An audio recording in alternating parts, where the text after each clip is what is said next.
കുറേ ആയിട്ടോ വീഡിയോ ഇട്ടിട്ട്. അപ്പോൾ മെയിൻ കാരണം എന്താണെന്ന് വെച്ച് കഴിഞ്ഞാൽ 2 കാരണങ്ങളുണ്ട്. ഒന്ന്, വീടൊന്ന് ഷിഫ്റ്റ് ചെയ്യേണ്ടി വന്നു. അപ്പോൾ ഷിഫ്റ്റ് ചെയ്തു. അപ്പോൾ ഇവിടെ നിന്ന് സെറ്റായി വരണുള്ളൂ കേട്ടോ. അപ്പോൾ കാണിക്കാൻ മാത്രം ഒന്നുമില്ല. അപ്പോൾ ഇവിടെ വന്നതിന് ശേഷം തൈകൾ വാങ്ങിയിട്ട് നട്ടതാണ് കേട്ടോ. അപ്പോൾ 2 ആഴ്ചയായി ഇപ്പോൾ ഇവിടെ വന്നിട്ട്.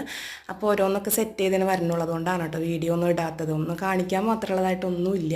അപ്പോൾ കമൻറ്റ് ബോക്സിൽ ഓരോരുത്തർ ചോദിക്കുന്നുണ്ട് എന്താ വീഡിയോ കാണാത്തത് എന്നുള്ളത്. കണ്ടോ, ഇവിടെയൊക്കെ വെണ്ടയാണ് കേട്ടോ നട്ടേക്കുന്നത്. അപ്പോൾ ഇന്നലെയൊക്കെ വിത്ത് പാകിയിട്ടുള്ളൂ. അപ്പോൾ ഒന്ന് സെറ്റ് ചെയ്ത് വരണുള്ളൂ കേട്ടോ. നമ്മൾ വീട് ഷിഫ്റ്റ് ചെയ്യുമ്പോൾ അറിയാമല്ലോ, നമ്മളൊന്ന് ഒതുക്കലും മറക്കലൊക്കെ കഴിഞ്ഞ് പിന്നെ കൃഷിയും കാര്യങ്ങളും, പിന്നെ ഇപ്പോൾ നോമ്പും കൂടിയാണല്ലോ. പിന്നെ നോമ്പിന് നമുക്ക് കുറച്ച് പണി, ഒരു പള്ളിയിലേക്ക് ഫുഡ് ഉണ്ടാക്കി കൊടുക്കേണ്ട പണിയെടുത്തിട്ടുണ്ട്. അപ്പോൾ അതിൻ്റെ പണിയുണ്ട്. അങ്ങനെ ഭയങ്കര ബിസിയാണ് കേട്ടോ. ഇപ്പോൾ താമരയൊന്നും നമ്മൾ കൊണ്ടുവന്നിട്ടില്ല കേട്ടോ. അതൊക്കെ അവിടെ ഇരിക്കുകയാണ്. ഒക്കെ കൊണ്ടുവരണം. നമ്മുടെ വീടിൻ്റെ, പഴയ വീടിൻ്റെ ഒരു കിലോമീറ്റർ നീങ്ങിയിട്ട് തന്നെയാണ് കേട്ടോ നമ്മൾ എടുത്തിരിക്കുന്നത്, പുതിയ വീട് എടുത്തിരിക്കുന്നത്.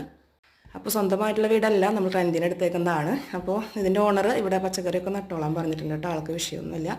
പിന്നെ അതും കൂടാണ്ട് മെയിൻ, നമ്മുടെ ഒരു പ്രിയ സുഹൃത്ത് ഇതിൻ്റെ ഇടയിൽ മരണപ്പെടുകയുണ്ടായി. അപ്പോൾ അതിൻ്റെ ഒരു എന്താ പറയുക, മെൻ്റലി ഭയങ്കര ഷോക്കായിരുന്നു കേട്ടോ. അതുകൊണ്ട് തന്നെയാണ് വീഡിയോ ഒന്നും എടുക്കാൻ പറ്റാണ്ടായി.